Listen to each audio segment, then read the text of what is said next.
basics of networking, right? Why we need networking. We need networking and what is networking, right? What all devices we use, right? Why we need networking, what is networking, devices we use, right? There are different devices, role of all devices, right? And how they look like in the actual production environment in our organizations. Wherever we go, we access internet, right? Let's say airports, cafes, offices. So we do access internet, right? So we will talk about intranet and internet, the difference between these two. Then MPLS, links you must have heard of, right? ILL, internet lease line. Then broadband, DSL, right?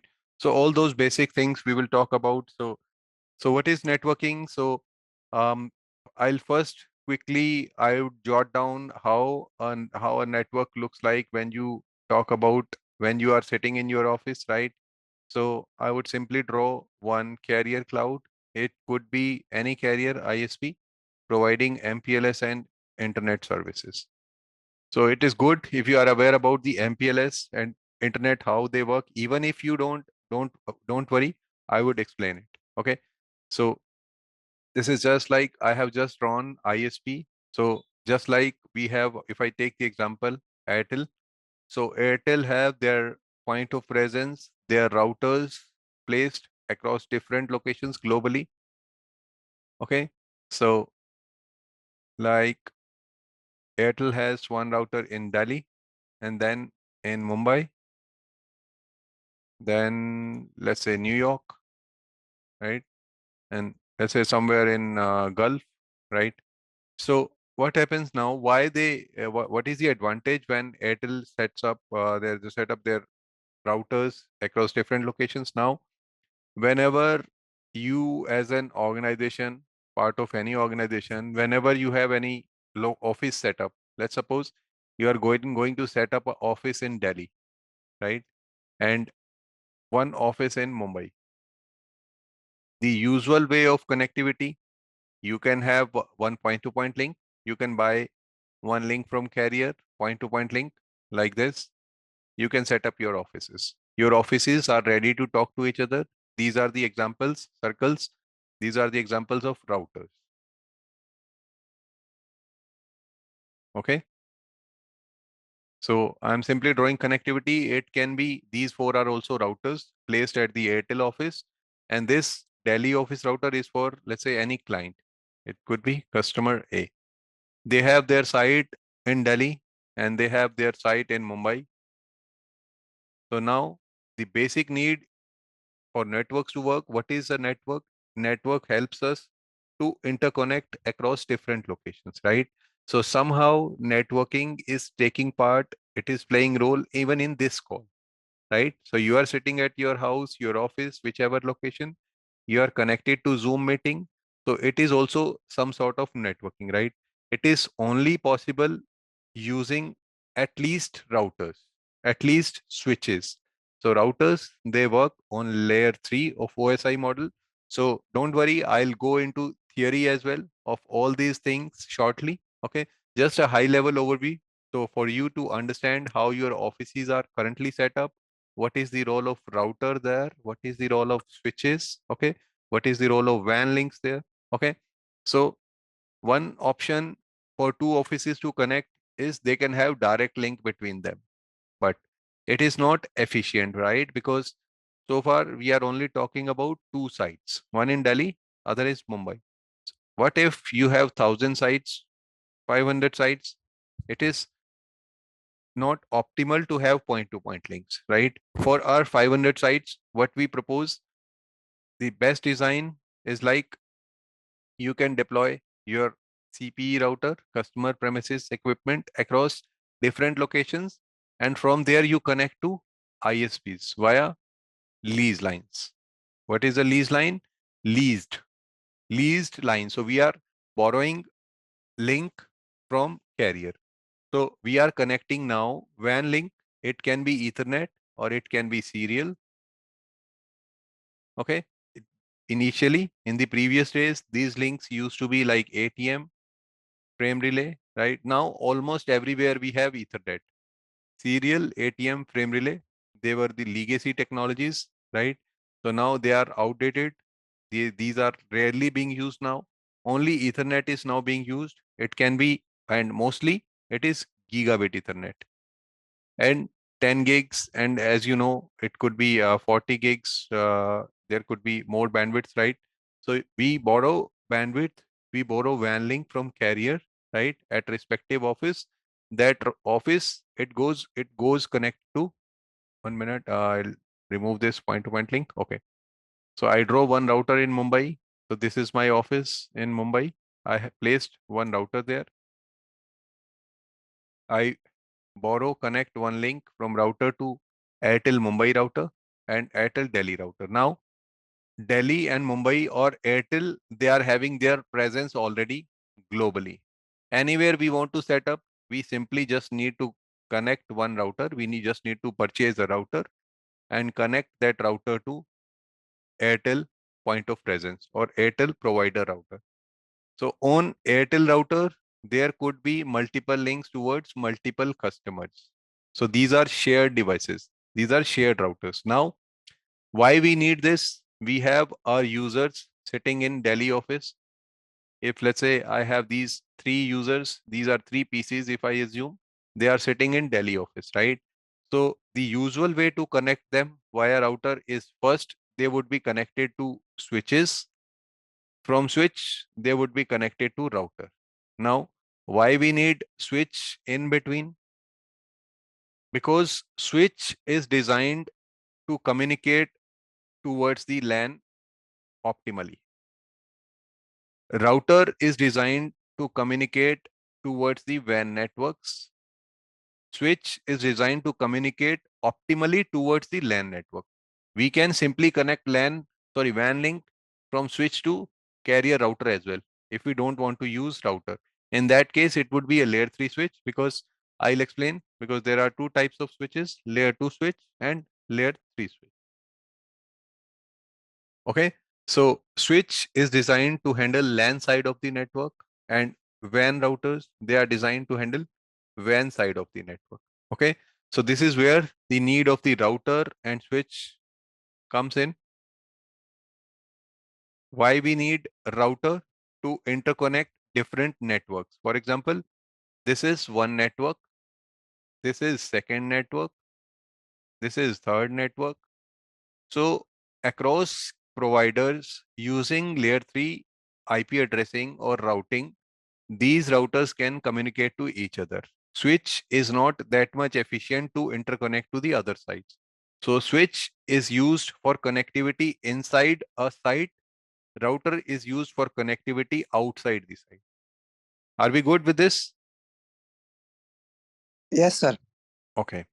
So Ethernet, serial, Hello. ATM. Yeah, yeah. I can hear you. Yeah.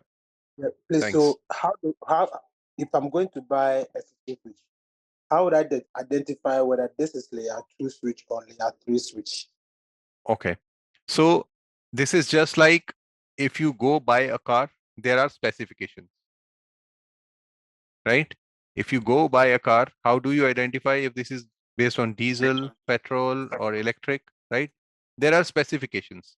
So similarly, devices also have specifications, right? Yes, please. Okay. So now the different medias to communicate from router between other routers or between two devices. These are the medias. Layer 1. Ethernet is another one type of media which you can use to communicate between two devices. Just like if you are connected to, let's say, your home router, right? You are connected on wireless media. So you can connect sitting on in your house, right? So you are connected via this media, wireless. Over, you are connected to your home router, broadband router on wireless media. Similarly, these are other different mediums to interconnect. You can even connect your PC to broadband router at your house. When you are connected to your PC and you are connected, let's say, your broadband router, right? Then you can use Ethernet media cable between PC to broadband router. Now, there could be scenario that you are sitting on, you are connected on mobile, right? And you have joined a Zoom session using your data plan, right? Using your mobile data. So that is also one or another form of wireless medium. Just like we drive vehicles on road, so it's equivalent to road. So there could be different type of medias based on Ethernet, serial, ATM, frame relay. Okay. So frame relay, ATM, and serial, these are the legacy technologies, and Ethernet is the latest one. So there are other linked things like performance wise, Ethernet is better against traditional technologies, obviously. So if you are going to buy some product from market, right? So there are older models and there are newer models, right? So some devices, some products may have legacy technologies, right? If you talk about TVs, cameras, right? Earlier we used to have our cameras, like now we are using our mobile phones, iPad. So upgradation of technology, right? So same thing here. Ethernet, serial, or these modes of communication. Is this clear, everyone? Yes, sir. Got the point. Any question? Anything else? Are we good with the context, what I am talking about? Are you comfortable? Are you able to relate? Yes, sir. Yes, sir.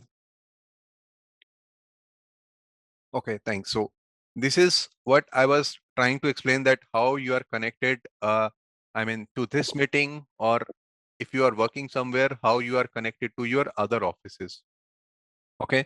So this is usual connectivity. You will see mostly everywhere. There could be different ways how they connect network, but ultimately when you start, when you reach at the router, then there comes WAN side of the network, some provider, then it goes another side. Even you can even mix these connectivities, like when we are traversing carriers, we can even still have point to point links, direct links, even still we can have. So there would be then two options to interconnect. You can have redundancy, like in case the path via carrier goes down, we can switch our traffic to the alternate link, right? So that is for redundancy purpose, that there are two links, one link goes down, we can send the traffic or packets or communication between, let's say, user sitting in Delhi office and we have a user sitting in Mumbai office. Okay.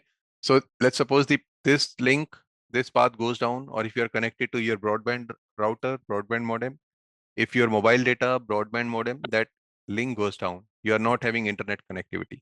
Then you can have alternate path using second link. Or even if you are having multiple links between two sites, let's say if this is my site one, this is my site two.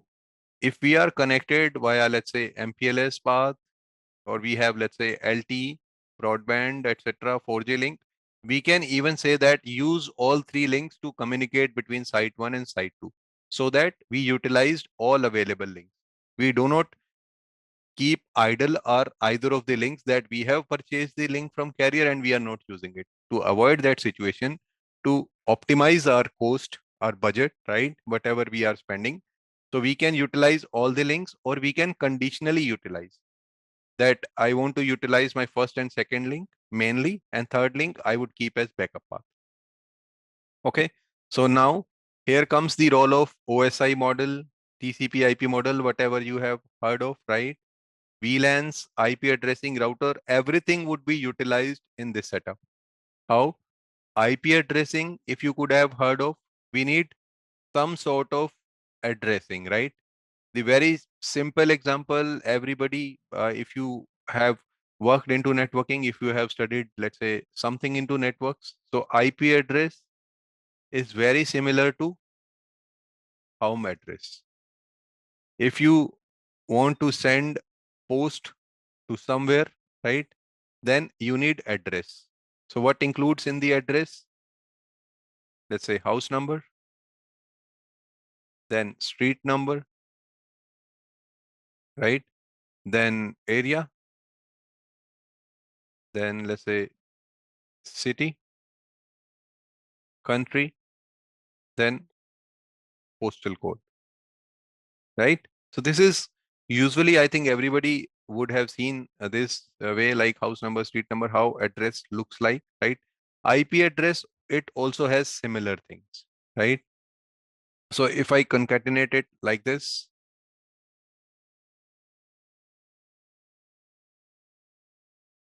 right? So if you have all these details, house number, street number, etc., then you can send any post from X to Y location, right? Same is the case with the IP address. You need some sort of IP address, some sort of addressing between two routers to communicate.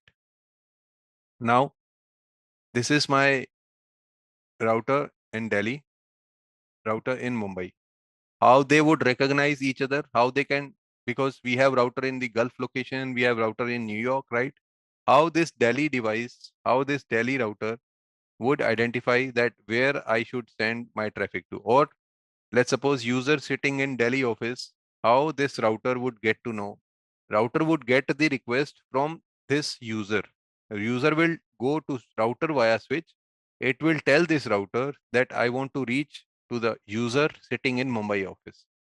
How this Delhi router would get to know about Mumbai office or Mumbai router? Using IP address. This is where the need of IP address comes in. There is no other way to have any other alternate address, because now these IP addresses would be advertised across whole network. So everybody would know about the IP address of every other device, so that they know now where to go. For example, if I say I have one alternate router in carrier Airtel network, which is placed in, let's say, any other location, let's say Chennai, and we assume the path from Delhi to Mumbai, it traverses via Chennai. Okay. Now, how would Mumbai get to know where is the Delhi IP address? It would traverse via Chennai. So from Mumbai to go to Delhi IP address, it would first reach Chennai. From Chennai, it would go to Delhi. Same is the case with the post or courier. When you send any post, right, what happens? It goes to intermediate hops, intermediate locations, right, where they aggregate all the posts for a destination, right? So same is the case here.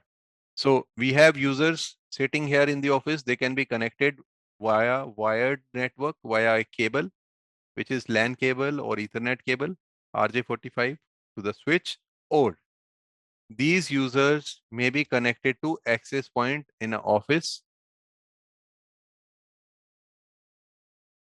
wireless access point, if you could have seen, right? So these users may connect wirelessly to this access point. This access point would be wired. It would have wire, Ethernet cable from access point to switch, and again from switch, the packets, the traffic, the user traffic, whatever user wants to send.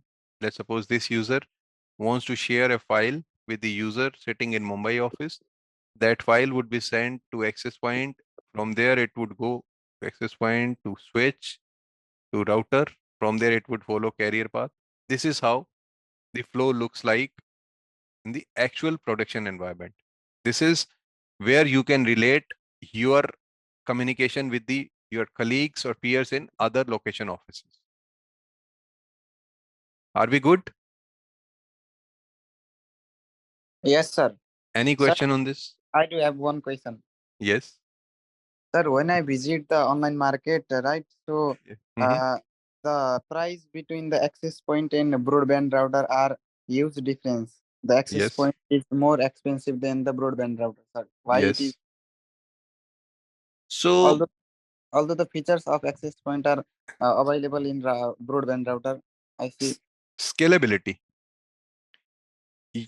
In your broadband router, if you see, right? So first Yes, thing is the vendor, right? If you go by, again, if I take example of, let's say, a broadband router or access point, right? To your broadband router, how many devices you can connect, how many users you can connect. Let's say if I assume 5, assuming 5 users with full performance, right? Now, access point, you can connect many more users, let's say 20, with better performance. There are many other features, right? So broadband router, if you want to communicate, if you are sitting in your house, you have 2 broadband routers. Now you want to interconnect your 2 pieces. This is PC1, this is PC2. Can you achieve this via a broadband router, that your PC1, it is connected to, let's say, broadband router 1, and PC2 is connected to broadband router 2. Can they interconnect PC1 and PC2 via these broadband routers? No, sir. Locally not possible. With access points, it is possible. Yes, sir. Okay. Second thing is scalability, that using access point, you can connect many more users. There are other features like QoS, security. There are many more things, right? Yes, sir. Got the point, sir. Thank you. Yeah, welcome. Okay. So now, why we need networking? Do you get the idea now? Why we need networking? To interconnect users across different locations. Very simple example, which we can relate to our day-to-day life, right? So networking is the need, it is the base. Without networking, without networks, the users, devices, locations, they cannot communicate to each other, right? Networking, what does it mean? Networking itself, in layman words, networking means sitting together, talking together, gelling up, right? So we have network. If you need anything, you can ask other people, right? So that is networking. We know now why we need networking: to interconnect, to intercommunicate. Now, if you want to communicate with the other devices, there must be common language, right? As we are sitting in this meeting, if we speak different languages, if we don't understand each other's language, then we cannot communicate, right? That would not be a fruitful communication. So same is the case here. So there was the requirement, there was the need of the standards, so that they talk about, they follow similar standards, they follow similar things, right? Because as you said now, just broadband router, then access point, right?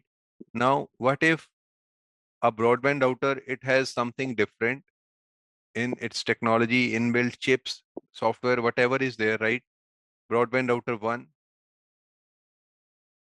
and if I have broadband router 2, what if my broadband router 1, it can only communicate with Windows machines, but not to Linux machines? What would happen in that case? And broadband router 2, it can only talk to Linux machines, but not to Windows machine.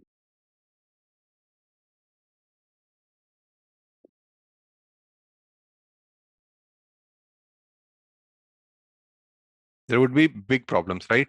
So there must be a common language, common standards, common rules, which they follow, right? So now all networking devices, routers, switches, are PC, right? So they are all designed to follow TCP IP model. This is the reason TCP IP model was invented, so that all devices, they have common standards to communicate. Okay.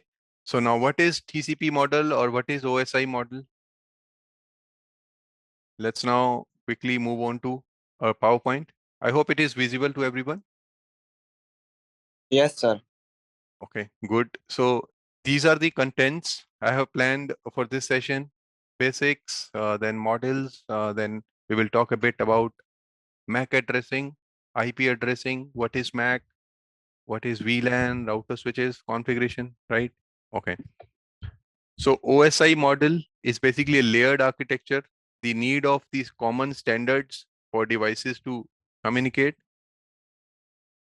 right? These standards, they are, in other words, they are called as OSI model or TCP IP model. It was a so it's a structured model which handle all sort of things in planned manner, right? So we have designed different things like this TCP IP model. It would be applicable on this left side Windows machine, similarly on right side Windows machine.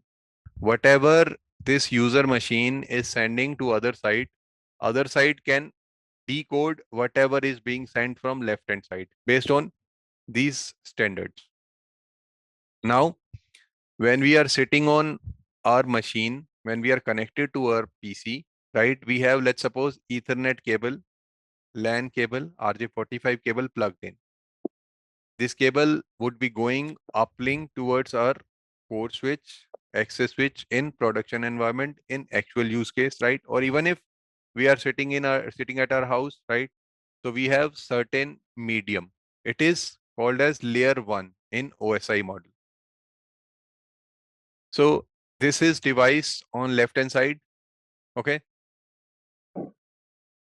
So this is device A on left hand side, device B on right hand side. Are you able to relate it?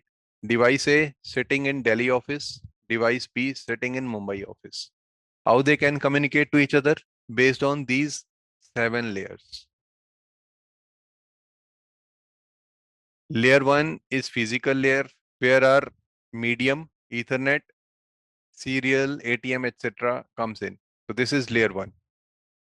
Layer 2 is where MAC address comes in, network layer where IP addressing comes in, transport layer is layer 4. We will talk about it in detail. Okay. So network layer on left hand side can only communicate to network layer on right hand side. Network layer on left hand side, it cannot communicate to data link layer on other side. This is how standards, algorithms, rules are defined in software, hardware. Okay. Similarly, application layer can communicate to application layer on other side. So simple example of application layer is you have joined Zoom session, I have joined Zoom session, right? So we can communicate to each other. So this is example of application layer. Okay. This is you sitting at your place. This is me. Okay. Now, how data goes, like you are sitting at your device, you have joined a Zoom session, application layer. From that, it goes to presentation layer during initial setup. When you are joining Zoom meeting for first time, this is how data would traverse. It would go from application layer to presentation, to session, to transport, to network. At this point, it would look at the IP addressing. That what is the IP address of your machine? Okay. Now, to join the Zoom session on or to interconnect with me, your side need to know the IP address of my side. Only then you can communicate with me. Okay. Now, after you know the IP addressing, then data travels towards the layer 2, which is your, let's say, interface between your machine to your broadband router. It can be wireless or it can be wired. Okay. From layer 2 and layer 1, it conclusively data is now sent onto wireless medium or Ethernet cable, which is your broadband router. Then there could be intermediate routers, right? Whichever is your ISP, then my ISP. If this is your ISP where you are connected to, if this is my ISP. Okay. Now packet switch at my ISP, then again my wireless media, my broadband router. From there, it happens in the reverse fashion. Okay. Then traffic reaches to me. It happens in the real time. You might not notice all these things what are happening, but this is how these are designed to happen for all of you, for all networking devices. Okay. Are you with me, everyone? Make sense? Yes, sir. Okay. We are getting understand easily. Okay, good. So there are two models, OSI and TCP IP. Okay. OSI it was developed initially, then there were some flaws in this model, then TCP IP was developed, right? So although both are similar, like OSI and TCP IP, but there are some improvements into TCP IP model, and practically on all machines, this model is being used, TCP IP. Okay. OSI was in theory, TCP IP is in the production environment. Practically, TCP IP model is being used. Okay. So now then it was again developed by certain authorities. So now let's move further.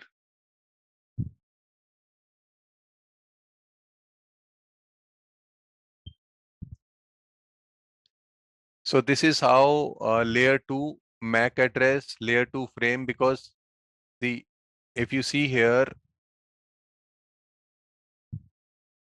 layer 3 data or Zoom traffic or Zoom session which we are having are packets, are traffic. What I'm speaking here, if let's suppose I'm setting a device A, whatever I'm speaking at layer 3, what I'm speaking, it is called as packet.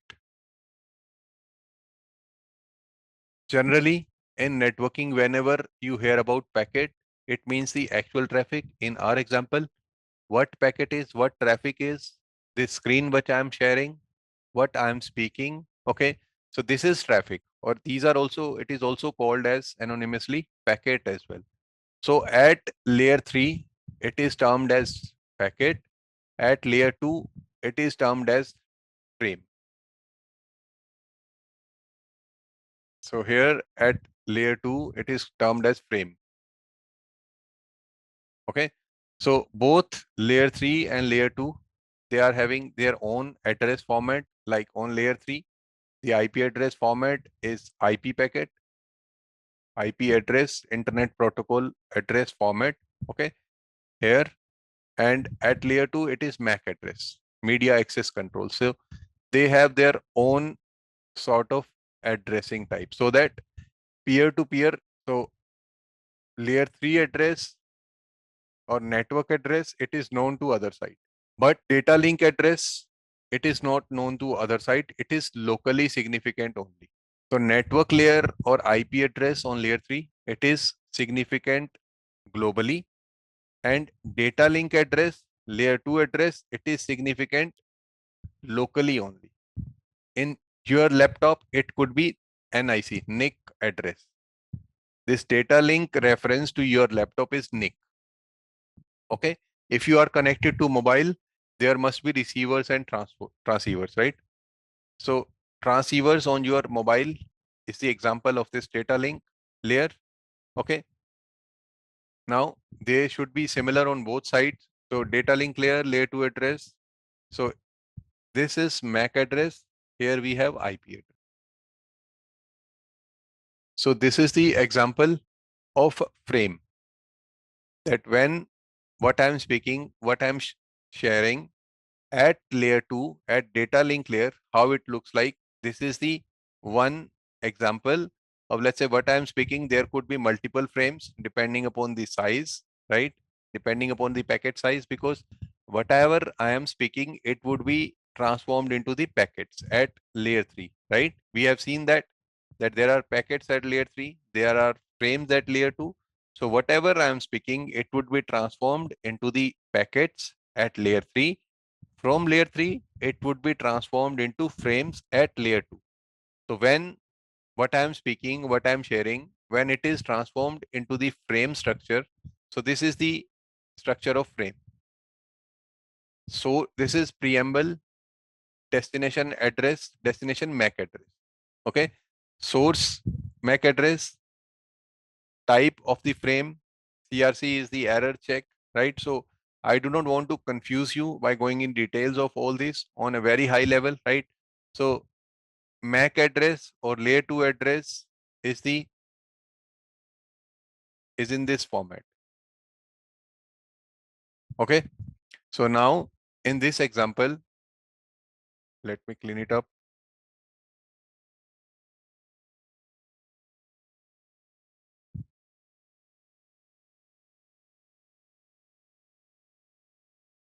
So in this example, if this is my user machine, it is connected to a switch, right?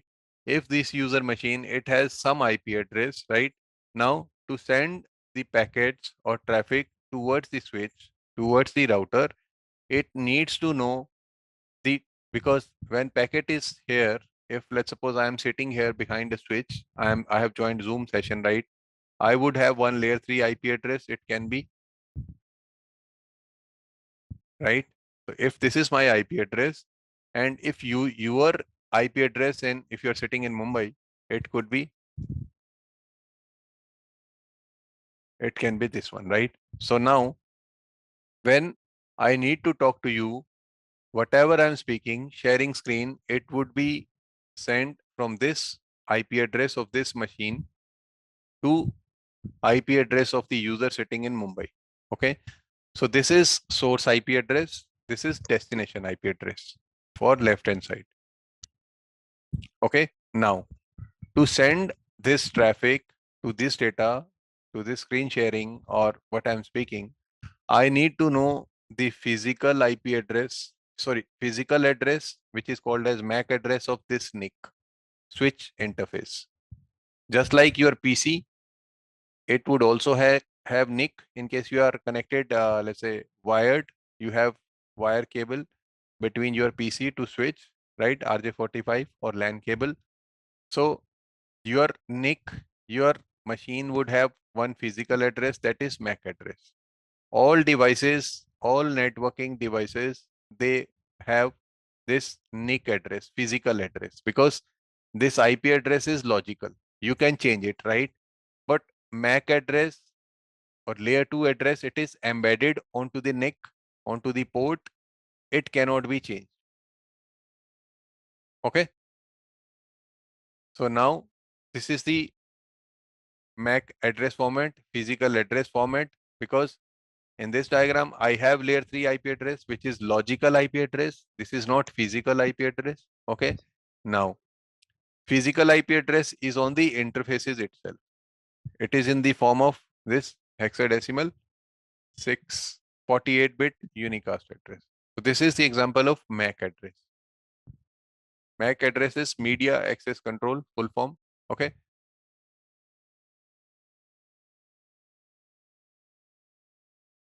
Sir, can you see the MAC address of router that we are connected? Yes, yes, we will see.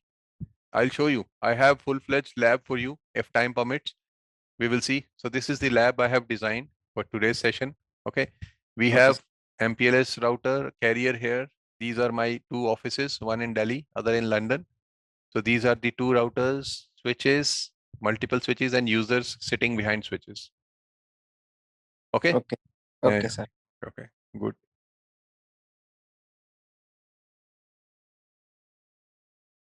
IP addressing 32 bits. IP address is of 32 bits. There are 4 octets, right? Classful and classless. We can talk about it in detail. It may take several days, weeks, if we talk about in detail about IP addressing, right? So I'm expecting that everybody, you are aware about the IP address. Which feel free to let me know in case you haven't seen IP address yet or you did not get opportunity for. Please let me know. Yes, sir. We have the understanding about the IP address, Yeah, yeah, like perfect, private IP, public IP, these things. perfect. Yeah, yeah, very good. So now I'll move on to what is switching, what is routing. So these all 4 devices, if you are a network engineer, if you are into networks, so you must have heard of hubs, switches, routers, and switches, multi-layer switch, right? Okay. So layer 2 switching, what is layer 2 switching?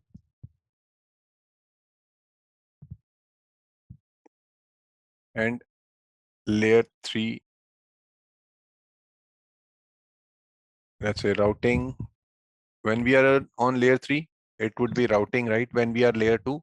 So layer 2 means the layer 2 of OSI model, right? Data link layer. On data link layer, switching happens. On network layer, routing happens. Okay.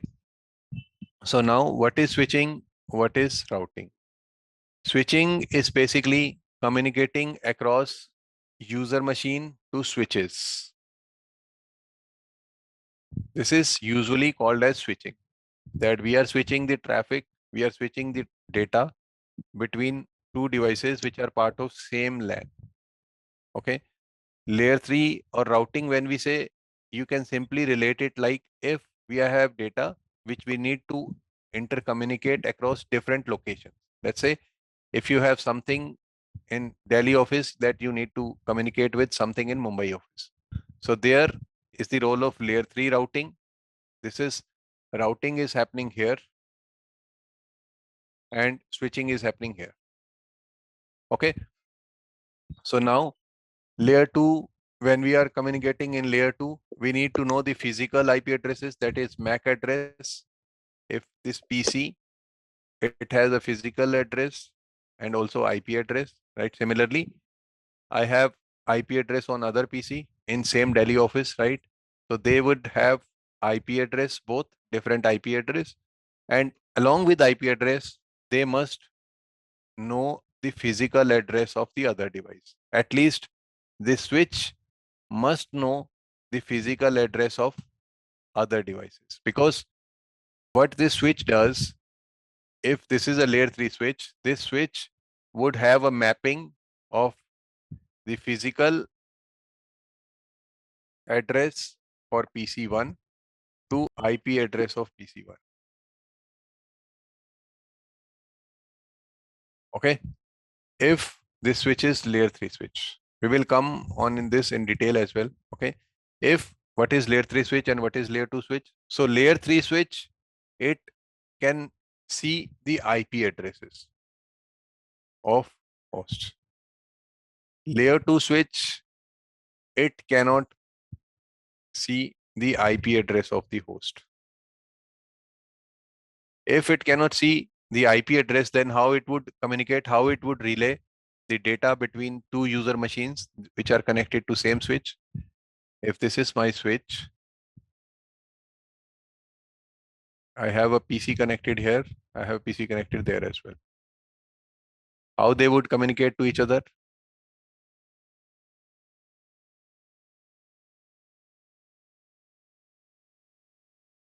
If I assume there are multiple PCs, servers connected to this switch. If I have powered on all these machines, let's say PC1, PC2, PC3. I'm assuming this is the case of layer 2 switch.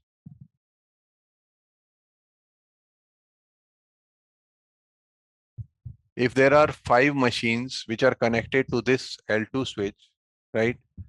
So what would happen in case I have simply powered on my L2 switch and powered on all these machines? If now PC1, user 1 wants to communicate, share file with PC3, what are the prerequisites? PC1 must have IP address. PC3, sorry, it also must have IP address. Now, as I said, now to send the data onto the physical media towards the LAN cable, physical cable, right? It needs to go to layer 2. It needs to know the destination physical address as well, where to send the data, right? So there would be layer 3. There would be layer 3 or IP address. Also, there would be layer 2 physical address, which is MAC address. MAC address would be, as I told you, every interface would have MAC address. So this interface also has MAC address. This interface would also have MAC address. When this PC has something to share with PC3, but this PC does not know where is PC3, if it is in same office or if it is outside our office, right? So it is checked based on the layer 3 IP address or subnet. If both these users machines, they are configured with same subnet, right? Now PC1 would see where should I send the traffic. So it would send the traffic, it would change, map the layer 3 IP address to layer 2 physical address. Now it would be a frame. Earlier it was a packet when it was on layer 3. Now it moved on to the layer 2. Now there is source MAC address of this interface, destination MAC address of this interface. Okay. Now, this switch, it does not know about the MAC address of this so far. Okay. Now, the basic role, basic function of layer 2 switch is that whenever it receives any frame, what it will do, it will broadcast to all the interfaces. It will ask, are you having this IP address? It will also send to this. Are you having this IP address? Are you having this IP address? It will ask everyone. Whosoever replies that yes, I do have this IP address, this switch would record its MAC address in its table. Okay. Now, this switch knows that to go to this IP address, the physical MAC address is this one. Now, next time when PC2 wants to communicate to PC3, right? This switch now knows the MAC address of this machine. So now this time it would not broadcast to other all machines. It would simply unicast only to one device. So this is the role of layer 2 switch. Okay. Layer 3 switches, they need not handle this broadcast thing to find out at first time where it is, because layer 3 switch would get to know. If we talk about similar example here, we have user machines. Now, this user machine 1, it wants to talk to user machine 2, right? This switch would know the IP address of 1 as well as IP address of 2, right? So it can simply communicate, it can simply share the data between 1 and 2. It need not broadcast to everyone. Do you understand the difference between layer 2 switch and this layer 3 switch or router? So this is the function of layer 3 switch or router, that it does not broadcast. So we are splitting the broadcast domain here. In layer 2 switch, it was a common broadcast domain, that first packet, first frame, it was broadcasted to all the devices. But in case of layer 3 switch or router, it is not the case. We are not unnecessary sending the traffic to interfaces which do not want to hear this traffic about. Are we good, everyone? Yes, sir. Sir, I do have one question. Mhm. Sir, layer 3 switch creates MAC address table or routing table while communicating. So layer 3 switch, it also knows about the MAC address, because ultimately you are communicating towards the machine, which again, because you have this IP address is logical, right? You need physical MAC address, physical address. Yes, But sir. this layer 3 switch, it has mapping already by default. It need not broadcast to all the devices whenever there is interesting traffic. So layer 3 switch know where is the IP address of that Yes. destination. Yes. Yes. Yes, sir. Thank you. In case they are connected in same office. Okay, sir. Okay. So now layer 2 switching, I just shared with you, right? Layer 3 routing, I shared with you that layer 3 routing is when two machines, they are communicating based on IP address only. Layer 3 switch or router need not broadcast the traffic, right? So layer 3 switch or router, it would simply send the traffic based on the destination IP address. Source IP address, destination IP address. They would look at the IP address. Layer 2 switch, it would not look at the IP address. It would simply look at the MAC address. Okay. Now, layer 3 routing, what is it? It is the process of forwarding a packet from one network to another network. Now, one another important thing to understand is routing, switching. So this is what we talked about on layer 2, it was switching. On router, it is forwarding, right? Now, what is routing? So in this example, what is routing? Routing is nothing but sharing the IP addresses of these routers with other sites. There are different ways that we can share IP address, so that Mumbai router knows what is the IP address of Delhi. Mumbai router knows what is the IP address of New York router. Similarly, New York router also knows the IP address of Mumbai. So how we can exchange these IP addressing information? How you When you're sending a post, how you exchange your IP address? Sorry, how you exchange your address? What is your source address or what is your destination address where you are sending the post? You type, you write on the post, right? This is the address that I want to deliver my post. So that is the static way, right? So this is, we need some sort of efficient way to exchange these IP addresses or subnet information. Okay. So this is called as routing, exchanging IP address information. Okay. Now, this is the routing to exchange the IP address so that two devices, machines can communicate to each other.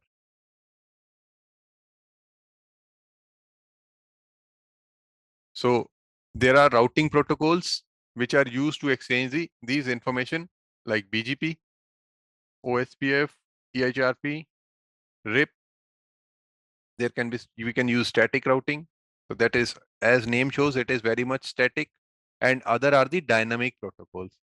So when we are using dynamic protocols, the IP addressing information of all devices is shared dynamically to other sites. Okay. Whenever you have any new IP address on your router, it can be exchanged dynamically. But static routing, you need to tell each and every device manually. Okay.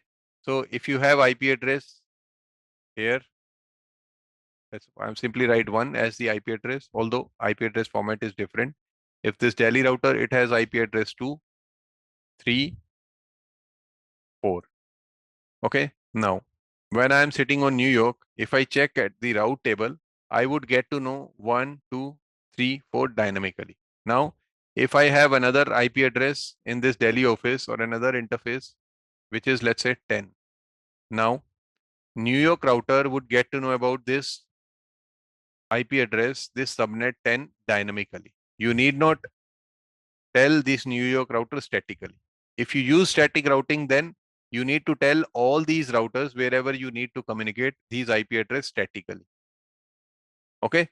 So dynamic protocol is to dynamically exchange subnets, and static routing, we need to manually statically write the route. Okay. So now I'll take you to this lab, right? So this is my provider in my paint screen. If you see, this is the carrier network. So this is simulating that carrier network. I have two routers, one in Delhi, one in London. Just like in paint screen, I have router in Delhi, router in Mumbai, right?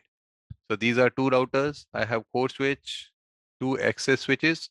So core switch is kind of aggregation switch, which aggregates all our LAN network towards the uplink, towards the WAN side.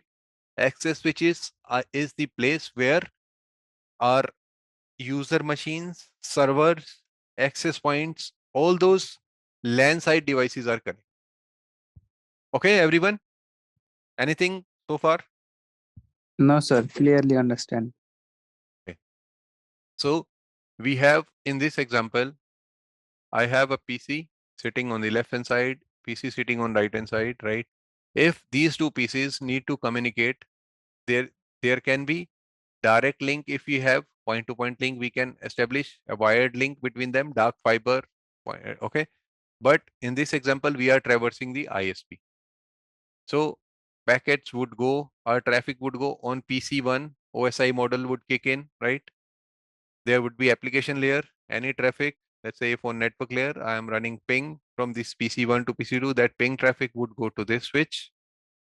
From this switch, it would go to core switch. From core switch to WAN router, to carrier, to this router, to switch to this PC2. Why we need networking? These two machines to talk to each other, we need all sort of devices be there. At least at minimum, if we want PC1 be talking to PC2, at minimum what we can do, we can connect PC1 to router here and PC2 to router here. Then we don't need all these devices. But that is only the case when we have only one machine. If you have your office where 1,000 users are sitting, if you have 500, your 500 people in your office, right? Then this is not scalable.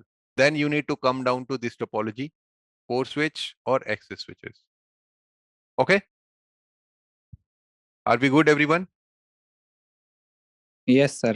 So the reason why it is not scalable, because router ports are costly, expensive than switches. Okay. So now even core switches, core switch, even this is also expensive. Okay. So now access switches are comparatively less expensive, feasible, reliable to use, right? They are economical.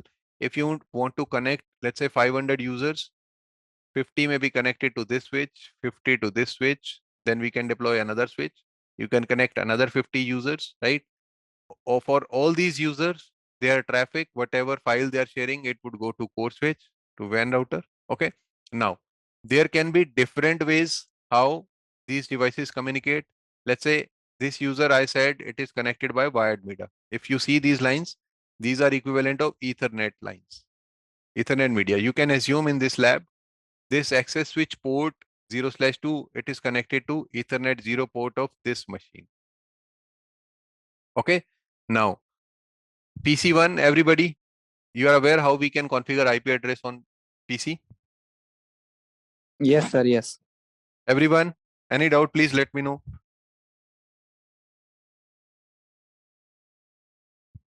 Okay. I assume everyone, you know how we can configure the IP address on machine. So I am assuming I have this IP address configured on this machine with gateway 20.10. Where is gateway configured? On VLAN 20 at core switch. We can, everybody, if you haven't seen VLAN, let me explain VLAN as well. That is crucial before we move ahead. So the role of VLAN is to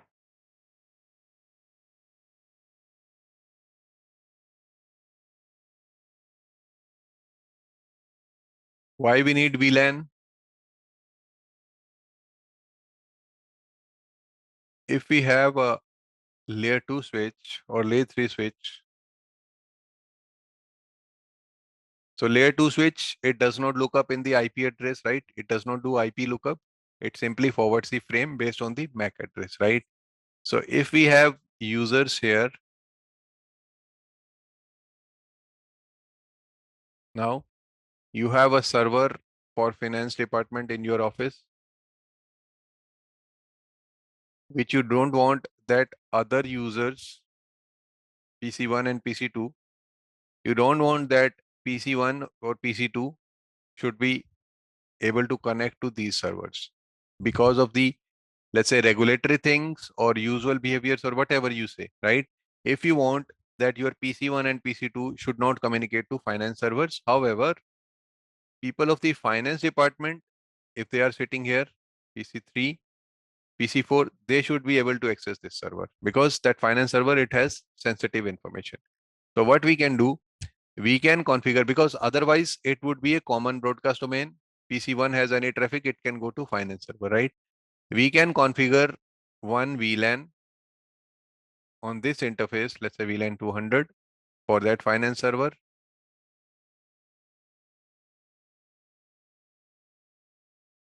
Now, finance users would also be configured as part of VLAN 200. Other users, they can be configured as part of VLAN 300.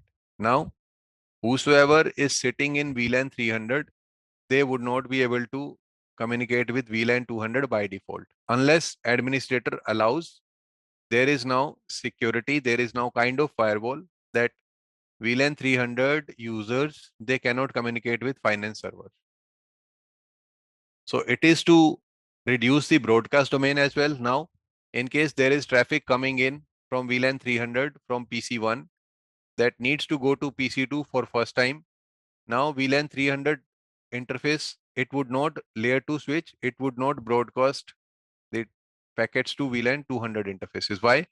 Based on the VLAN number, it now knows that I need not send now the packets which are coming from PC1 to go to PC2. It would not send in any interface which is connected to VLAN 200 because its VLAN is 300.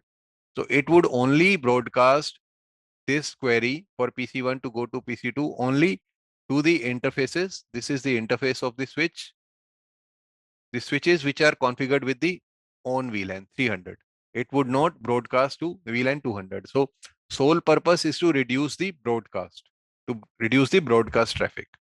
That our finance server PC3 should not be unnecessarily not burdened with the input traffic, because this switch would query this PC3, right? If you have RU-PC2, it would ask finance server RU-PC2. So we are now reducing these unnecessary queries because they are part of different VLAN.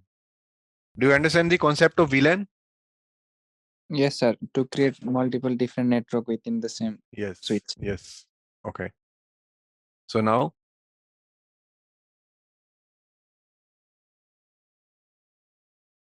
I would go down here now again.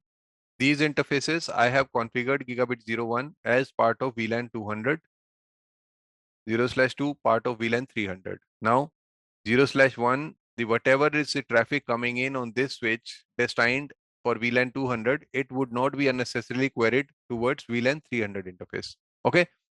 So now let's look at the configuration. I would go to this switch, which is connected to user machine as well as towards the core switch.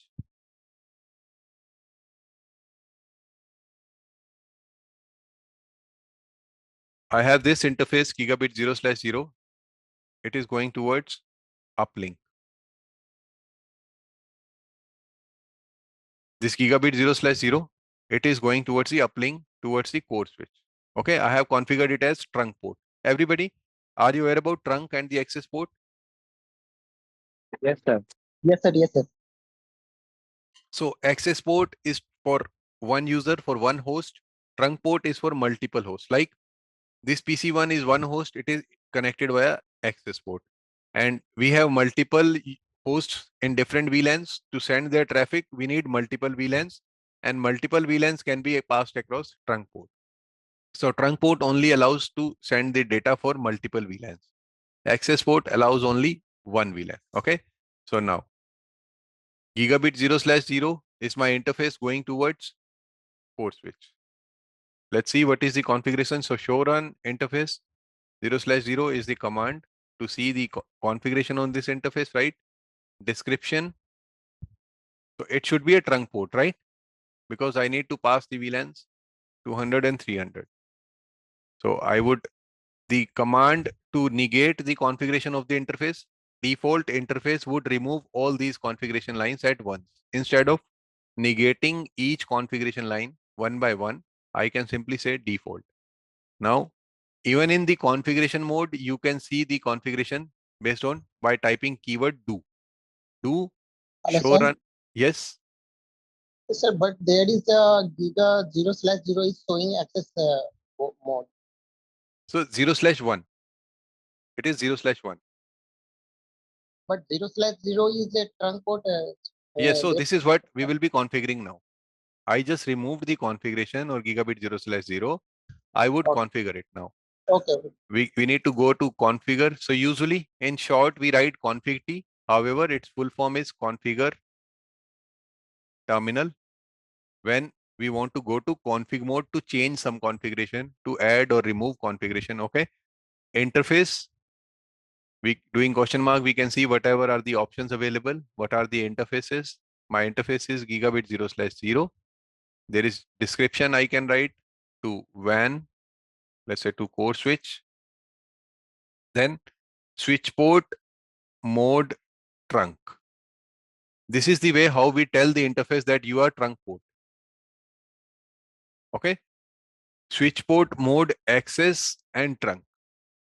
Access is the way how we tell interface that you would only be connected to one host, to one server, one PC. Okay. Any single user, single host, but not multiple machines or multiple VLANs. But this interface, I want to communicate towards the core switch. So it should have multiple VLANs. Now, what all VLANs should we pass on this interface? What all VLANs are allowed? 200 and 300 we need, right? One key thing, in case you want to add now, let's say if we have configuration,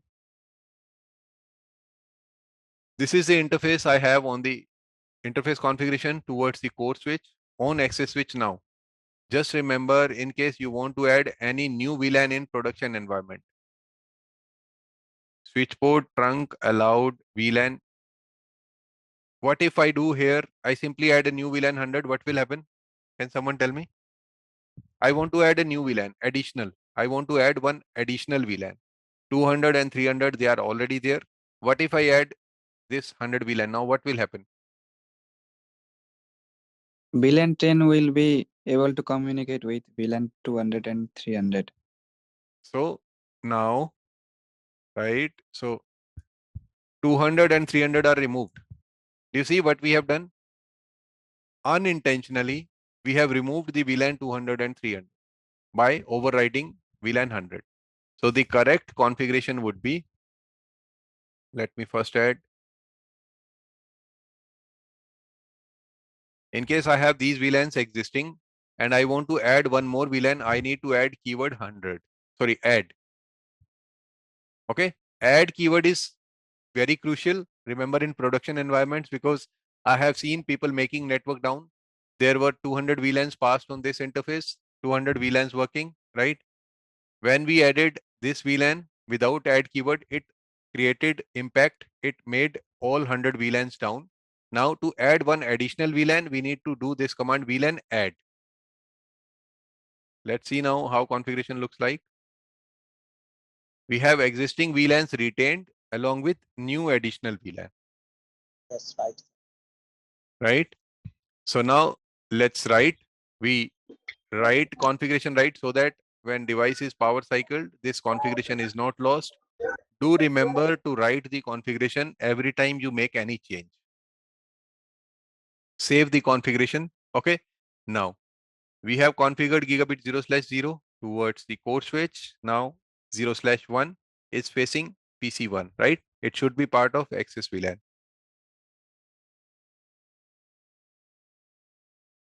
It is already part of 200. I already configured. So this gigabit 0/1, let's give description so that it makes sense, right? To have description to PC1.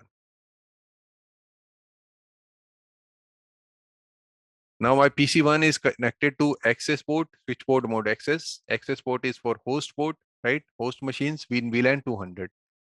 My PC is configured, access switch is configured. Now let's move on to core switch.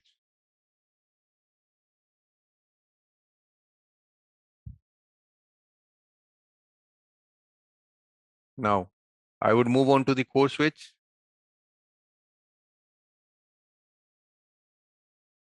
I'm on Delhi side core switch, right? Show IP interface brief is the command to see the IP addressing on all interfaces, right? My interface gigabit 0/1 on this core switch is facing, it should also be trunk port, right? Gigabit 0/1. Yes, sir, right.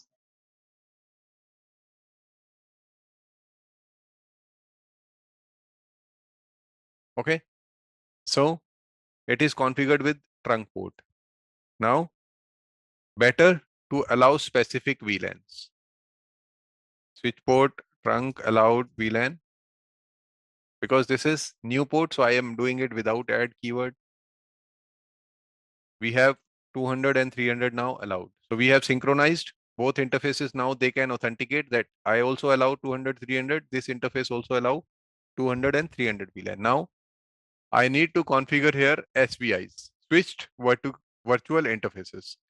The next hop for the IP addresses or the gateway for this machine.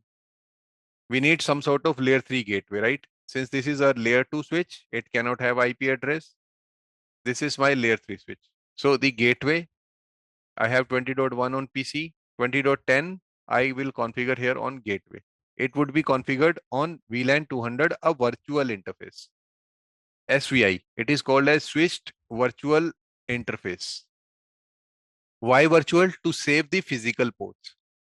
Because we have connected here on trunk port. Now we need sort of endpoints on this core switch to connect multiple VLANs, right? So there would be one layer 3 gateway IP address for all VLANs in our network, because this is a small network. In production environment, you may see, let's say, 100 or 50 VLANs in your network. For all 50 VLANs, it is not logical to configure 50 physical interfaces with the IP address, right? So we configure trunk port This is also trunk port. We pass all these VLANs whichever are needed on this 0/1 interface, and then we will configure layer 3 domain, layer So, 3 sir, gateway. Sorry. sir, how many virtual interface we can create on the physical interface? I think it depends. We need to look at the data sheets that how many are supported on which model, right? But as we know, the VLAN number, it is like we have 1 minute. So as we know that there are 0 to 4095 VLANs, right? Total lens or total segregations that we can do. 0 and 95, they are, let's say you can do not in use, right? And then 4 to 4094. Some of them, even in this range, they are used for token ring and FDDI medias, right? Except those VLANs we can use all. You can say roughly 4000 VLANs we can use, but I'm not sure which, if all models support 400 SPIs or how many of them. We need to look at the data sheet, Okay. right?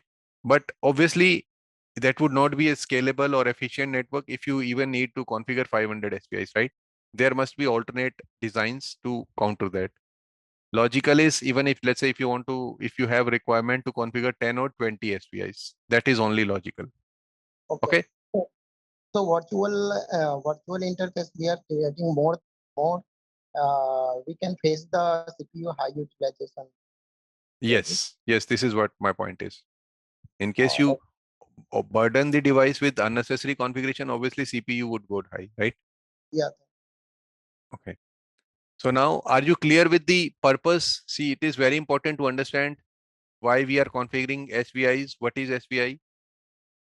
This is layer 3 interface, which we could either configure dedicated connection from this PC to switch physically to have a point-to-point layer 3 connection, right? To simulate to efficiently utilize trunk ports the way it has been designed to configure switched virtual interface, SVI. These are per VLANs. So per VLAN layer 3 IP address we can configure on this core switch now. Any question so far? Sir, what is the command for Yeah, SVI? we are going on the command line now.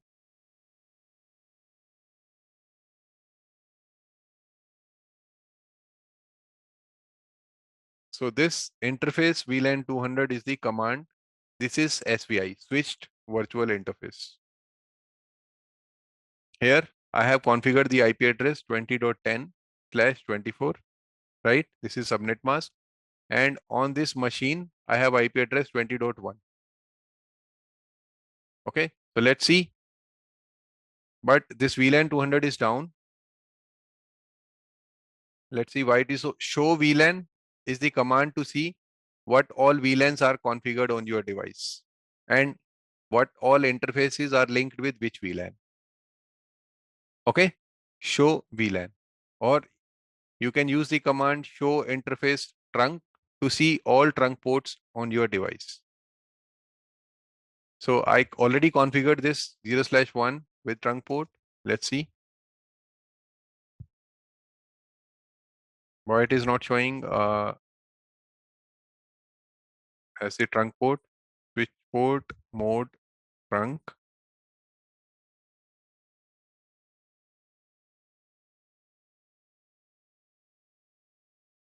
So it is showing now. When I added this command 0/1 and I'm checking show interface trunk command on gigabit 0/1, it says trunking is on and these are the VLANs passed on this interface. Sir, what is encapsulations? So encapsulation is .1Q. I'll come on it in few minutes. Okay. So Okay. now encapsulation .1Q, it is there by default, right? Now you see now my interface VLAN came up. When? What is the logic here? Now, when I have configured VLAN 200, it must be associated to a interface which is up. It can be associated to multiple interfaces, but if none of the interface is physically up, this interface VLAN would remain down because it was not associated to any VLAN. So it was showing as down. Now I have associated this interface is now up. So interface VLAN is also up. Okay, everyone, are you with me? Yes, sir. Yes. Okay. So now we see SPI's switched virtual interface. They are now up. So let's try ping. Everybody, you know ping command to test the IP reachability connectivity. Let's see if I can first ping to my user machine or no. Very important interview question. Why you see first packet as dropped? It is connecting TCP connection with the device. ARP, ICMP packets ARP. are. ARP, right? As I said that in the layer 2 domain, what will happen? It would send broadcast to all interfaces, right? Because layer 2 switch, it did not know about our actual machine at first instant. So when, if I go to my this topology once again,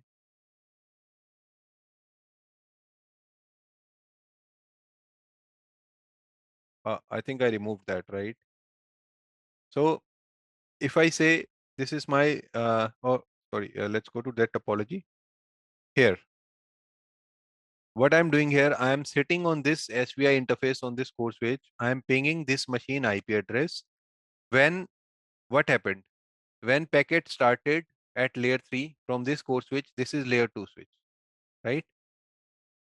The packet here, source IP address, it was this one, dot 10. Destination IP address was 20.1, right? And then when I initiated ping, it was at layer 3, right? Then what happened? Layer 3 should go to layer 2, data link layer. It would see its source MAC address and destination MAC address. How this code switch would get to know about this interface? That where is this IP address, gateway IP address? Are you getting me? To ping 20.1 from core switch, how would core switch get to know that if 20.1 is this way or this way? It checks using ARP, address resolution protocol. This core switch, what it would send a query, right, on this VLAN 20 or interface, sorry, VLAN 200 layer 3 interface. It would send resolution protocol query, ARP query, to find out the, let's say, what is the, where is the layer 3 IP address and what is the physical MAC address to go to 20.1. What is the next hop physical address? Next hop physical MAC address. Now, when it went this query, when it went to this L2 switch, it did not know about the physical address of this PC. When that query packet reached on this layer 2 switch, what this layer 2 switch would do then? Broadcast. It broadcasted those packets there as well as there. That first packet was used as the test packet or POC packet. So kind of POC testing query packet, right? When the first packet from this first ping packet was initiated from core switch to go to layer 2 switch, this layer 2 switch, it was not aware about where is the this 20.1. It sent query packet towards the PC1 as well as this Windows machine. Now, this PC1 replied back. Now, this L2 switch has the entry for the physical MAC address of this PC. Now, also this core switch would maintain one table that the what is the towards the 20.1 IP address, what is the MAC address. So if we go on layer 3 or our core switch, show IPR. I have 20.1, which is the PC IP address, and this is the, it is expected to be the physical MAC address of our Windows machine. Let's log in. How can I check MAC address of my Windows machine? I think get Mac or IP config all. Yeah, That's all. IP config.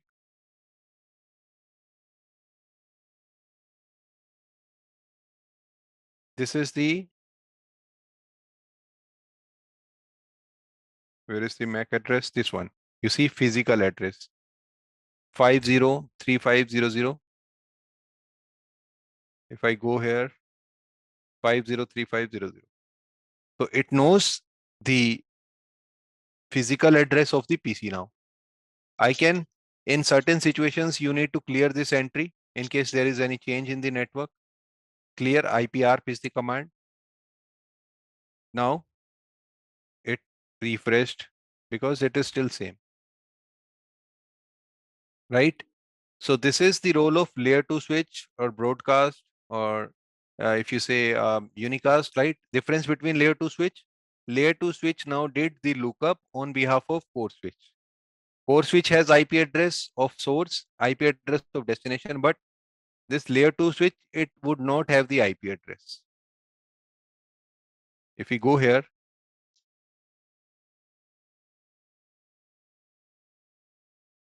it does not have any IP address, you see.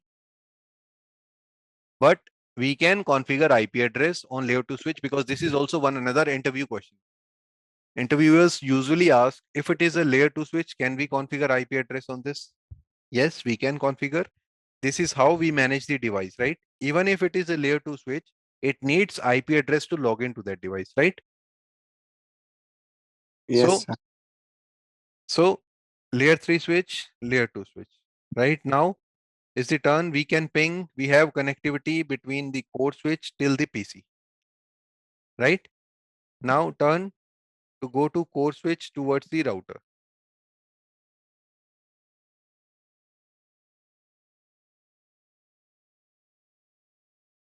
I have two interfaces on core switch. One is going uplink towards the WAN router. One is going towards the access switch downlink. 0/1 we already saw, it is trunk port.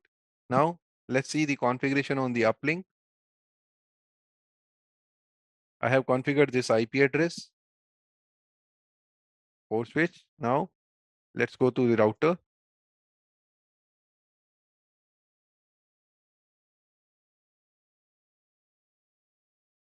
Also on layer 2 switch, we need not configure IP route or routing, right? You see that on layer 2 switch, we haven't configured any sort of routing, any routing protocol, because it is on layer 2. Now on core switch, we need routing to route the packets for different subnets towards the WAN router, or for incoming traffic. Show IP route is the command. This is how routing table looks like. What is routing table? It has routes for various destinations. In our paint screen, what would be the routing table on this router? Mumbai. To go from 4 to, let's say, 5, here 5 would be in this table, and it would say next stop be New York. To go to 2, it would have 2 subnet in its table. Next stop would be Delhi. Next stop would be again one IP address, right? So now this is similar. There are various subnets that I have mine in routing table.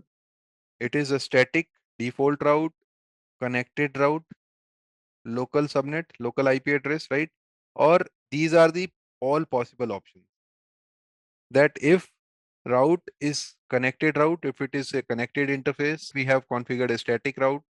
If we are learning the subnet via routing, this RIP protocol, okay, EIGRP, BGP, many options.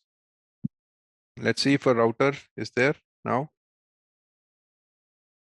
So now we are on the left hand side router. All interfaces are shut down. Let's see how we can configure. I need to configure gigabit 0/1 with this IP address, right? 100.1. I would go to config T, interface gigabit 0/1, no shut to activate, to enable this interface. Then IP address 192.168.100.1 or 10. What was there? 100.10 is expected here.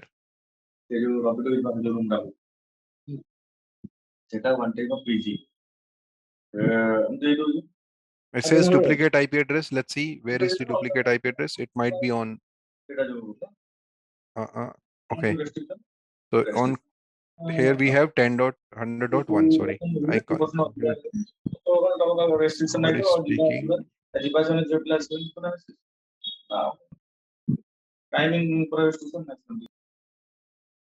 Okay. So now there is duplicate IP address because I configured duplicate IP. Are you able to relate, everyone? What is duplicate IP address here? That I Yes, configured sir. similar IP address. So it just keep, just remember, take care, extra care in your production network. There should not be a duplicate IP address, because whenever there is duplicate IP address, what will happen? You are sending a post. There are let's say two houses with same address. What would happen? Postman would be confused, right? Where to give deliver this post. Same thing here.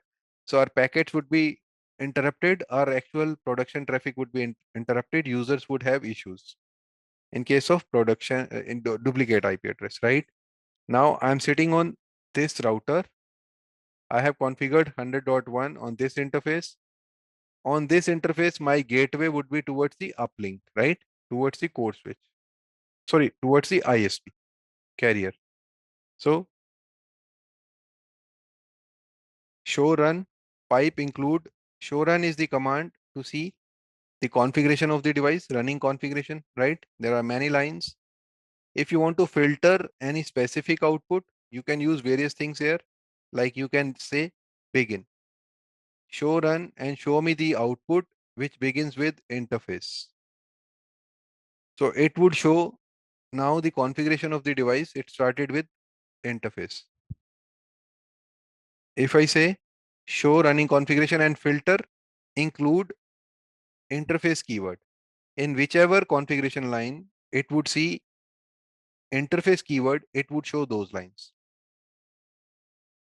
Are you getting this, everyone? Yes, sir. Okay. So now we are on this router. We need to configure gigabit 0/0 with this IP address 10.10.2, right? Show interface description is the command to see interfaces and descriptions.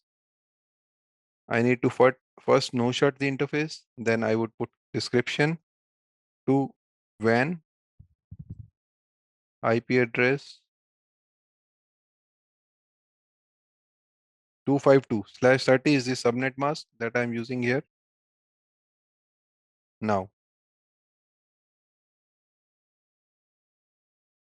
I am sitting on this router. Now I am checking if I can ping this PC IP address or no. Would I be able to ping now? Can someone tell me? Sitting on this router, can I ping this PC1 IP address now with the configurations that we have done so far? How can I check? I would type ping, then the IP address of the machine, which is 200.1 is the IP address. 20.1, sorry. Then if I simply say ping, not working, right? Now, if I say source IP address, I can specify source IP address, that using this source address, it should initiate a ping. By default, it would see, right, if route is available and via which interface, right? So what if I cannot ping some destination? What should I do next to see where is the problem?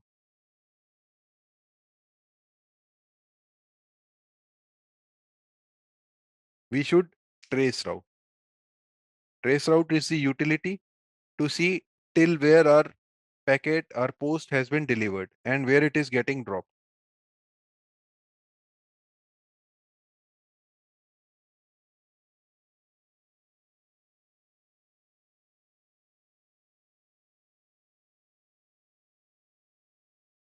I am sitting on this router. I am pinging this PC1. From this router, this trace route, it would go to this hop. From there, it would go to PC1. Because trace route, it works on layer 3. So it would only show layer 3 hops. So I cannot reach even from this router, packets cannot even reach the core interfaces. Sorry, this core switch interface. Why? Because we need routing information. This is the use of the routing table or routing protocol. We don't have any IP route configured. So the command to configure static route is 192.168.20.0, then subnet mask, then next hop. Our next hop IP address is 100.10. Now let's see if we can ping.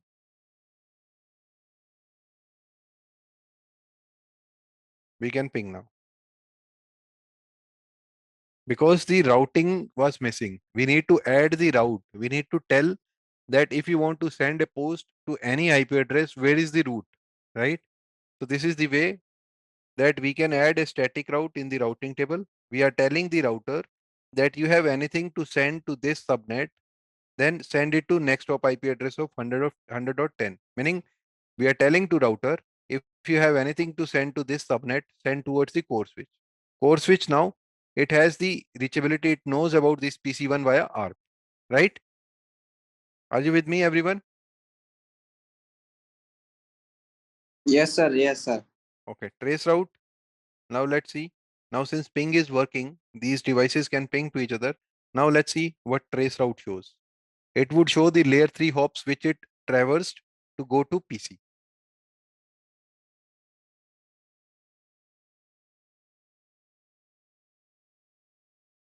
Right?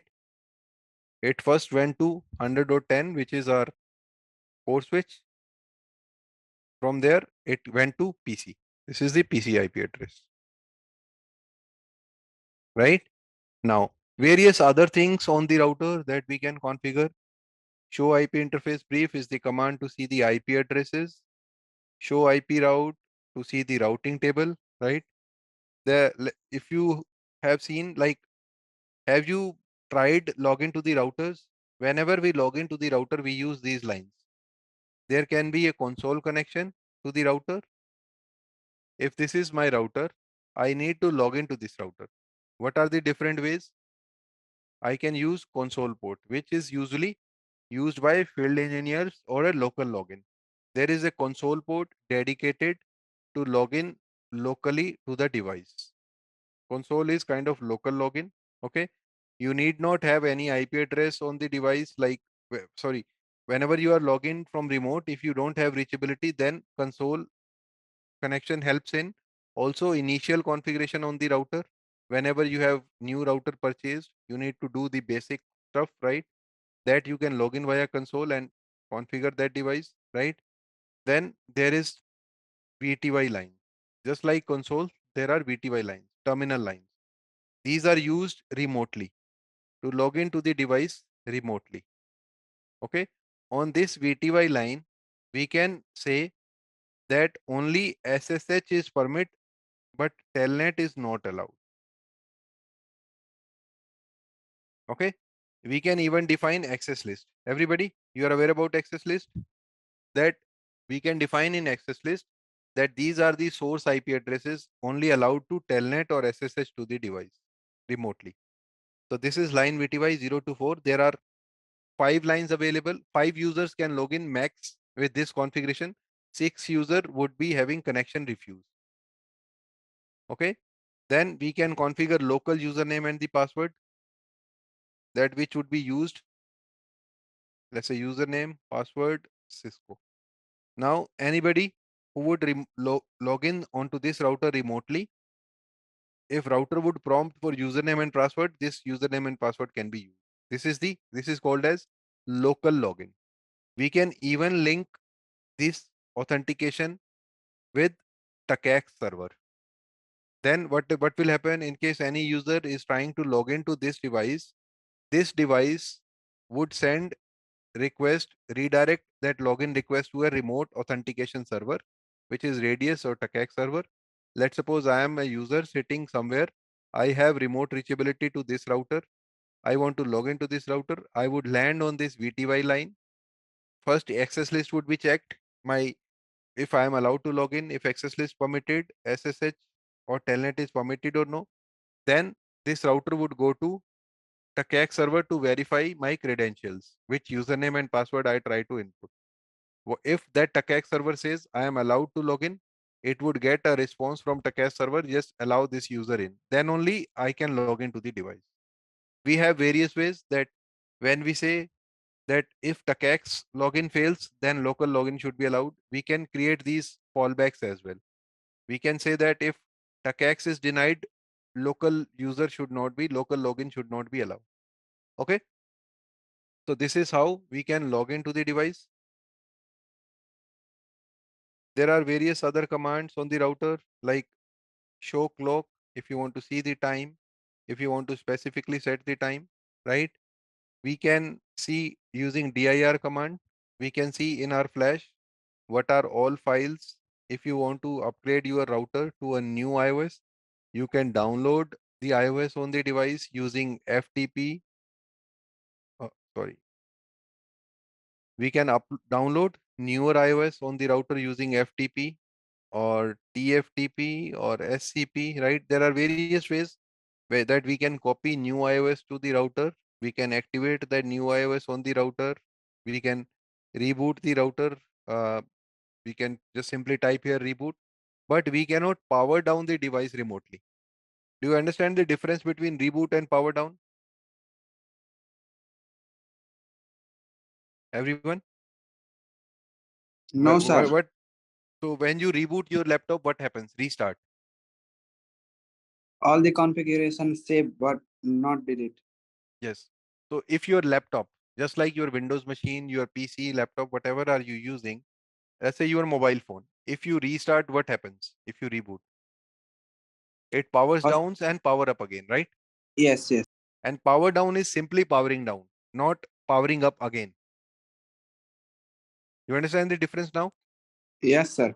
So you can restart the router remotely, but you cannot power down.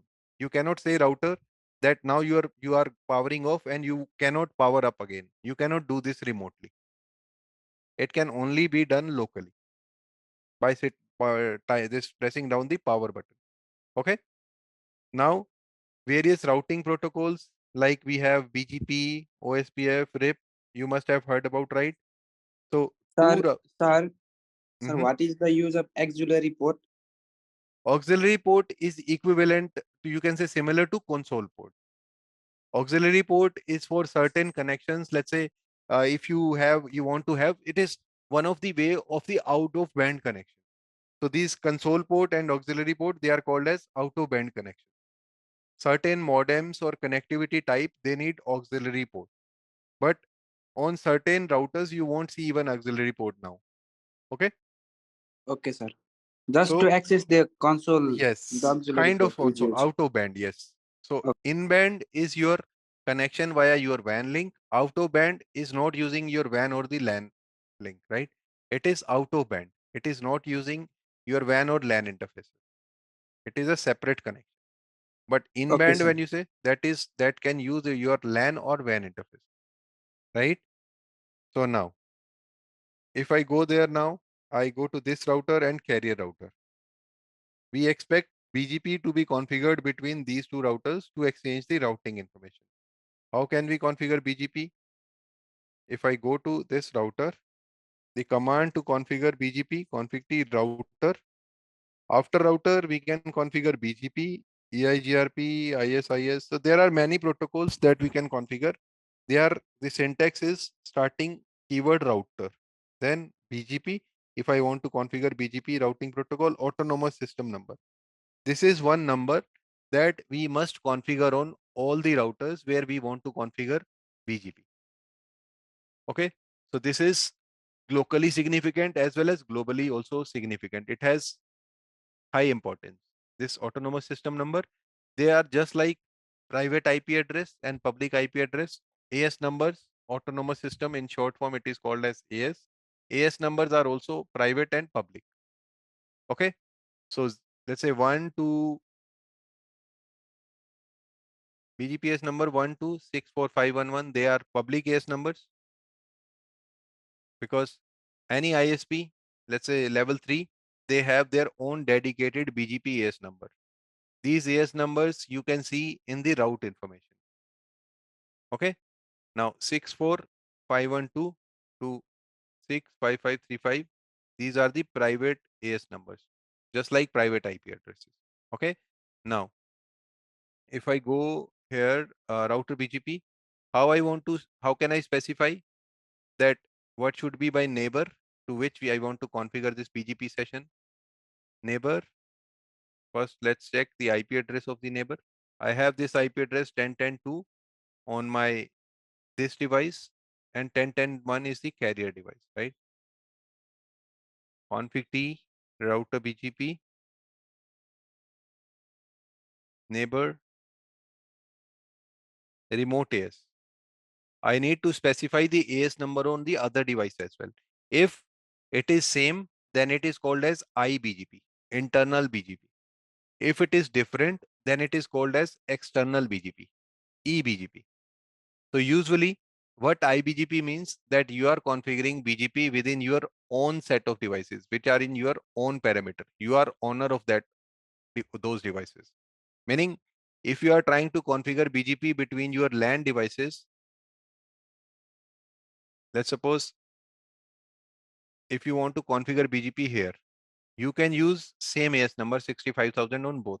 But since here you are going now towards the carrier, which is other entity, then this AS number should be different. Okay. I would configure remote AS, for example, 65434. Now, just like I configured 65,000 router BGP, 65,000 here, I need to configure router BGP 65434 on carrier router.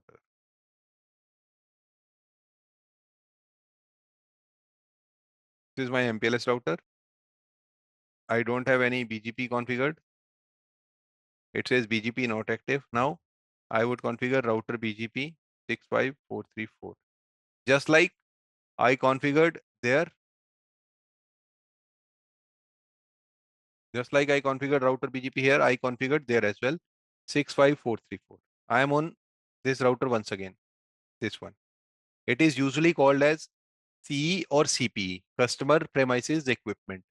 And carrier router is usually called as PE, provider edge router. Okay. So I am on CPE. This is customer premises. It is usually in the customer office, and carrier routers, they are in carrier office. Okay. Now neighbor. Similarly, now I'll configure on this router, my neighbor. It is 10.10.10.2 remote AS.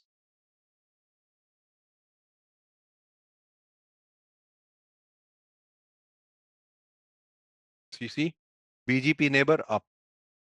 BGP neighborship between these two routers is now up. These are the two, or let's say one command. How I can check show run section. To see only BGP configuration, I type show run section, which has this keyword router BGP. So now you see I have configured BGP 65,000 and neighbor IP address and remote AS. This is the minimum configuration that I need to configure BGP session between two routers. How can I check the status if BGP session is up or down? Show IP BGP summary. This is the router ID, my local autonomous system number, my neighbor IP address, BGP version 4, remote AS number, BGP messages exchanged, up for 42 seconds. If we exchange a subnet, if we send a prefix, if we advertised, it would show here. Just like if I log into this router and I have IP address 192.168.100.0. How we can advertise prefix in BGP? Network, subnet mask.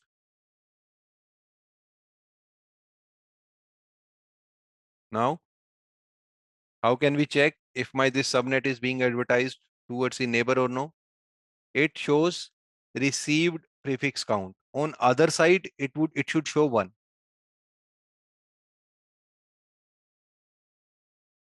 See? And how we can check which prefix I am receiving? Show IP BGP neighbors routes. I am receiving this subnet which I just started advertising from my downlink or CPE router. It next hop is 10.2, which is my CPE IP address. I am sitting on carrier router and AS path. It shows 65,000. Right? What are the other commands? Show IP BGP neighbors. It shows various things: BGP version number, BGP state, capabilities. You can go through in detail, right? So there are various things that it shows in this output. port number being used, TCP port 179 is used for BGP, right? Similarly, we can configure OSPF as well. I am back on now CPE router OSPF. Then process What ID. is prefix used for, sir? Sorry, come again. Prefix. What is it? You mean prefix, right? Subnet.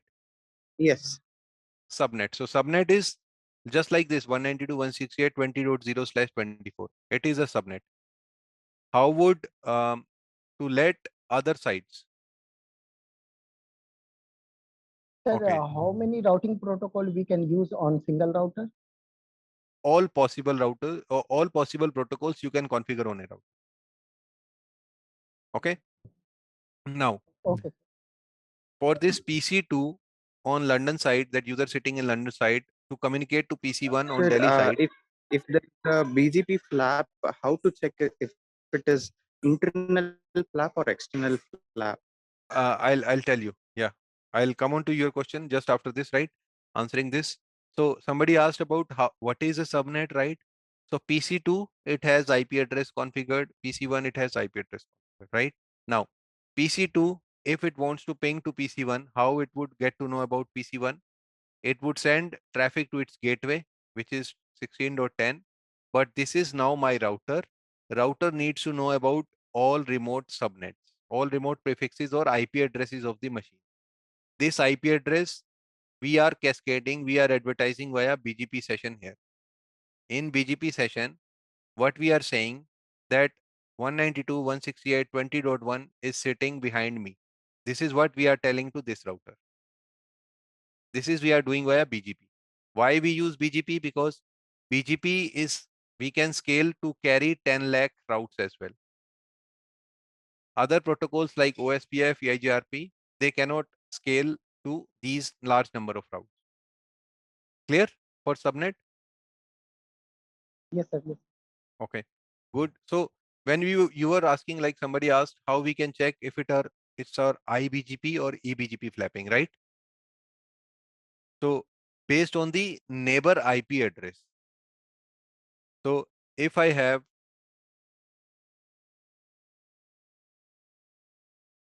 I'm sitting on my CPE device, right? It has two connections. Sorry. So what I was trying to show here, if I'm sitting on this device,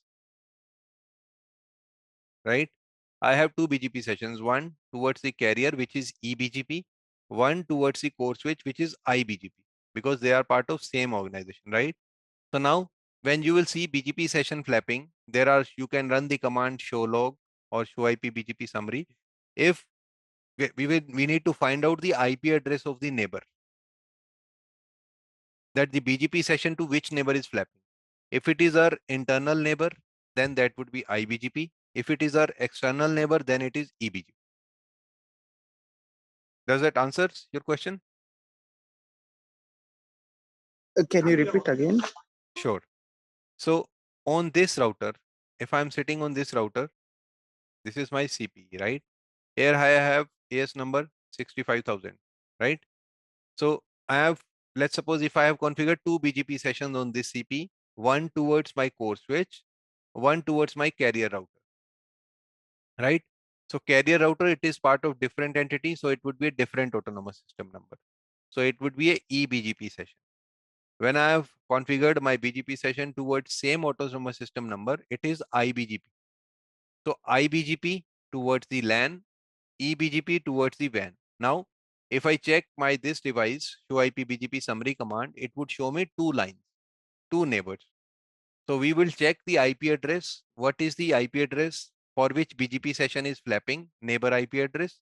And based on that neighbor IP address, we can identify if it is my eBGP neighbor or IBGP neighbor.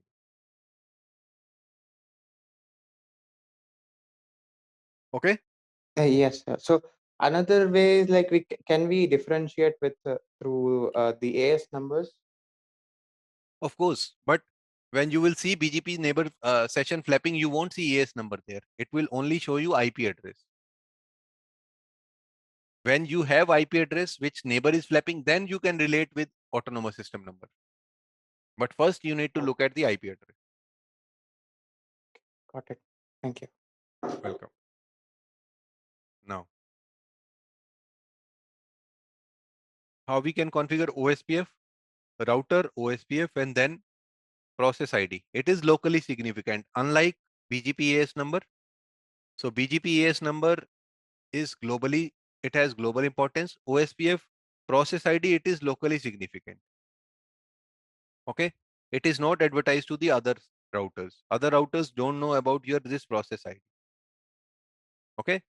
Then the interfaces on which you are running, you want to run OSPF, you need to specify the subnet prefix for that interface, then inverse mask, which is the inverted subnet mask. Okay. Then we need to specify which area this interface belongs to. Let's say area 0. So this is how OSPF configuration looks like. I'll go to this MPLS router now. I'll say router OSPF. Here this number can be same or different. Network.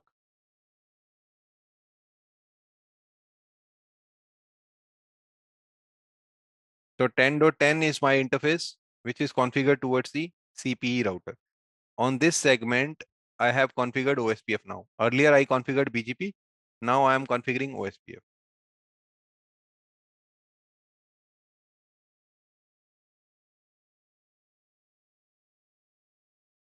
You see, this is how OSPF neighbor looks like. My neighbor IP address, priority, state, different OSPF states, right? Timers, then IP address, then interface via which OSPF is being exchanged, via which OSPF routing protocol is being exchanged. Full is the good, I would say, the ideal state which we expect that it is now up. Xstart was, it's not the good one, it's the intermediate state. There are various OSPF states, right? So now these two neighbors, they are good to exchange their routing information via OSPF protocol, just like BGP. We can configure multiple protocols, right? Any question, anyone? No, sir. No, sir. So I think we are on the time now, right? So I don't want to overrun, right? Because you people might be busy with the other activities. So if you have anything, feel free to ask related to content, devices, related to what we discussed, or if you have anything in your environment which you are curious about.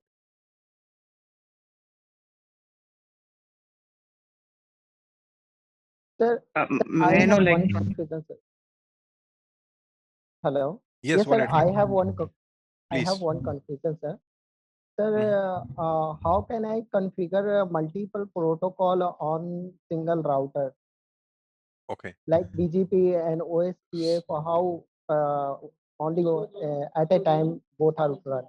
So you want to know the way to do that or how they work when we configure both? Yes, yes, See, I have configured OSPF and BGP both.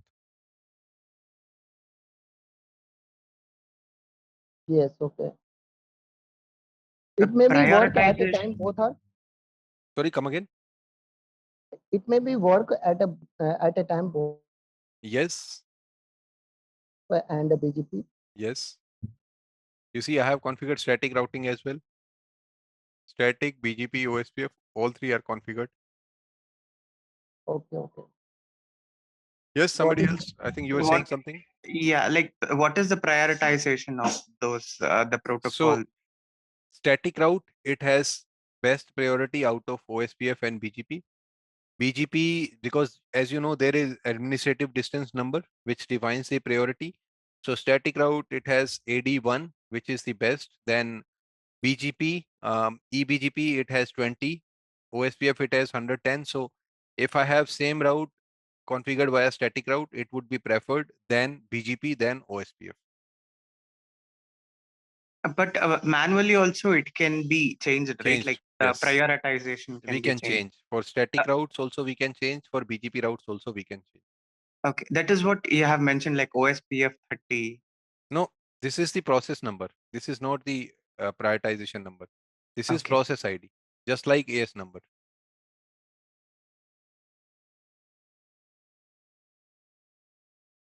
Anything else, anyone? What is L2 natting? L2 netting is very new for me. Sorry. Okay, I only know L3 netting, but I'll definitely explore.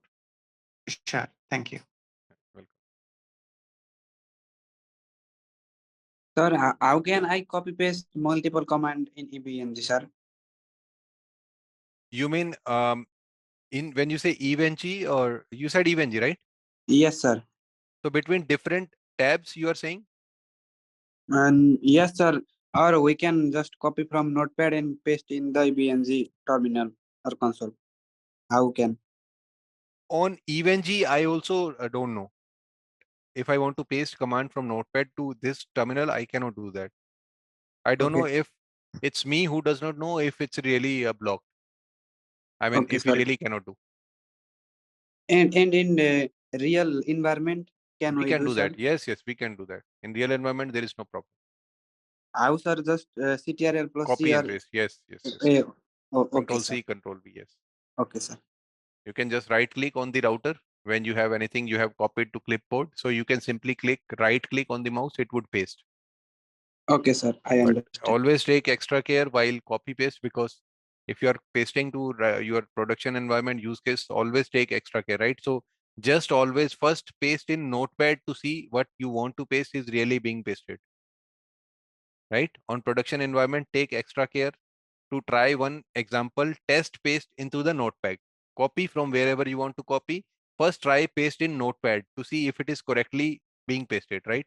Yes, Because sir. I have seen many times network down due to this. Okay.